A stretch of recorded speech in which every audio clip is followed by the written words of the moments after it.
Сега кой каза, че трябва да струва 50-60 евро, за да е луксозно?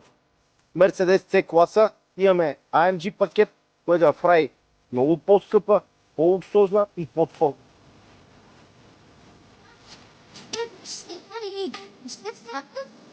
Бината е 2016, 2002 CDI, 170 коня.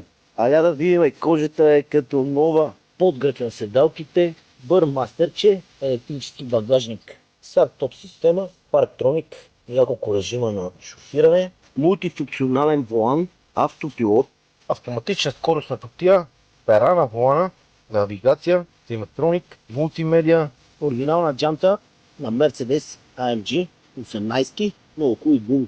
Сигурен съм, че вече сте разбрали къде са най-хубавите, най-ефтините коли и най-добрия лизинг. Автокъща Jeep Out.